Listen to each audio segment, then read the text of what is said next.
ಭಾಳಷ್ಟು ಜನ ಹಳ್ಳಿಗಳಲ್ಲೇ ಒಲೆಗಳನ್ನು ಉಪಯೋಗ ಮಾಡ್ಕೊಂಡು ಬದುಕ್ತಾ ಇದ್ದಾರೆ, ಕಟ್ಟಿಗೆಯನ್ನು ಉಪಯೋಗ ಮಾಡಿ ಬದುಕ್ತಾ ಇದ್ದಾರೆ. ಅವರಿಗೆ ಪ್ರಾಬ್ಲಮ್ ಮೋಸ್ಟ್ಲಿ ಆಗಲಿಕ್ಕಿಲ್ಲ. ಯಾರು ಎಲ್ ಪಿ ಜಿ ಮೇಲೆ ನಿಂತುಬಿಟ್ಟಿದ್ದಾರೆ ಇವತ್ತು, ಅದರಲ್ಲೂ ಮಧ್ಯಮ ವರ್ಗ ಮತ್ತು ಕೆಳ ಮಧ್ಯಮ ವರ್ಗದವರು ಸಿಟಿಗಳಲ್ಲಿ ಸಹ ಇವತ್ತು ಬಡವಿದ್ದ ಅನ್ನೋದು ಅವ್ರ ಮನೇಲಿ ಒಂದು ಗ್ಯಾಸ್ ಇದ್ದೇ ಇರ್ತದೆ.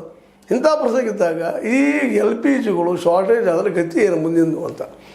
ಇದಕ್ಕೆ ಇವತ್ತು ಮೋದಿಯವರು ಆಯಿತು, ಎಲ್ಲರೂ ಆಯಿತು ಗಾಬರಿ ಆಗುವಂಥದ್ದು ಅಂತ. ಇದೇ ಸಂದರ್ಭದಲ್ಲೇ ಇವತ್ತು ಮೋದಿಯವರು ತೆಗೆದುಕೊಂಡು ತಪ್ಪು ನಿರ್ಧಾರದಿಂದಾಗಿ ಅದು ಎಷ್ಟರ ಮಟ್ಟಿಗೆ ನಮಗೆ ತೊಂದರೆ ಆಗ್ಬೋದು ಅನ್ನಿಸೋದು ಅಷ್ಟು ಚಿಂತೆಗೀಡಾಗಿ ಆಗುವಂಥ ಪ್ರಸಂಗ ಆಗ್ಯದ. ಏನೋ ಇರಾನ್ ಆಗಿರ್ಬೋದು, ಜೊತೆಗೆ ನಮ್ಮ ರಷ್ಯಾ ಆಗಿರ್ಬೋದು, ದೊಡ್ಡ ಮನಸ್ಸು ಮಾಡಿರೋ ಕೊಡ್ಬೋದು. ಇವತ್ತು ನೋಡ್ರಿ, ಚೈನಾದ ಎಲ್ಲ ಗ್ಯಾಸ್ ಇದ್ದಂಥದ್ದಾಗಲಿ ಅಥವಾ ಆಯಿಲ್ ಇದ್ದಂಥ ಎಣ್ಣೆ ಇದ್ದಂಥದ್ದಾಗಲಿ ಎಲ್ಲ ಹಡಗುಗಳನ್ನು ಇರಾನ್ ಬಿಟ್ಟು ಕೊಡ್ತಾ ಇದೆ.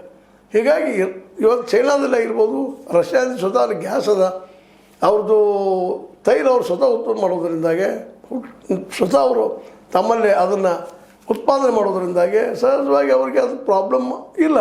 ಅದು ನಮ್ಮಂಥವ್ರಿಗೆ ನಾವು ಈ ದೇಶದಲ್ಲೇ ಶೇಕಡ 80% ಎಣ್ಣೆ ಮೇಲೆ ನಿಂತಿದ್ದೀವಿ, ಇನ್ನು 60% ಗ್ಯಾಸ್ಗಳ ಮೇಲೆ ನಿಂತಿದ್ದೀವಿ. 60% ಜನ, ಶೇಕಡ 60% ಜನ ಎಲ್ಲರೂ ಗ್ಯಾಸ್ ಅಂತಾರೆ. 50% ಇವತ್ತು ಗ್ಯಾಸ್ ಇಲ್ಲ ಅಂದ್ರೆ 30% ಜನರ ಪರಿಸ್ಥಿತಿ ಏನಾಗಲಿಕ್ಕತ್ತದೆ ಇವತ್ತು.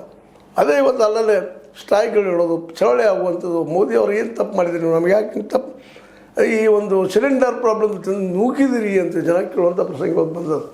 ಬಿ ಜೆ ಪಿಗೆ ಏನೋ ಹೇಳ್ಬೋದು, ಮತ್ತೇನಿಲ್ಲ. ಬಟ್ ಇವತ್ತು ಬಂದಿದ್ದ ಆಹಾರ ಸಮಸ್ಯೆ, ಆಹಾರ ಪಕ್ವಾಗೋದಕ್ಕೆ, ತಯಾರು ಮಾಡೋದಕ್ಕೆ ಇವತ್ತು ಗ್ಯಾಸ್ ಬೇಕು, ಬೆಂಕಿ ಬೇಕು. ಆ ಬೆಂಕಿನ ಇಲ್ಲ, ಕಟ್ಟಿಗೆಗಳಂತೆ ಸಿಗಲಿಕ್ಕೆ ಸಾಧ್ಯ ಇಲ್ಲ. ಎಲ್ಲ ಅಡ್ಡೆಗಳಲ್ಲಿ ಹೋಗಿಬಿಟ್ಟದೆ ಇವತ್ತು. ವಿಶೇಷವಾಗಿ ನಗರೀಕರಣಗೊಂಡಂಥ ಊರುಗಳಲ್ಲೇ ನಿಮ್ಮ ಕಟ್ಟಿಗೆ ಅಡ್ಡೆನೂ ಸಿಗುವುದಿಲ್ಲ ಇವತ್ತು. ಹೀಗಾಗಿ ಈ ಒಂದು ಗ್ಯಾಸ ಇವತ್ತು ಭಾಳ ಅವಶ್ಯದ. ಆ ಗ್ಯಾಸ ಸಿಗೋದು ಸಾಧ್ಯನಾ ಇಂಥ ಸಂದರ್ಭದಲ್ಲೇ ನಮ್ಮ ರಾಜಕಾರಣಿಗಳು ಸಹ ಇತ್ತು ಕಾಳಜಿ ವಹಿಸ್ತಾ ಇಲ್ಲ ಏನೋ ಅನ್ನುವಂಥದ್ದು. ನಮ್ಮ ರಾಜ್ಯದ ರಾಜಕಾರಣಿಗಳಿರ್ಬೋದು,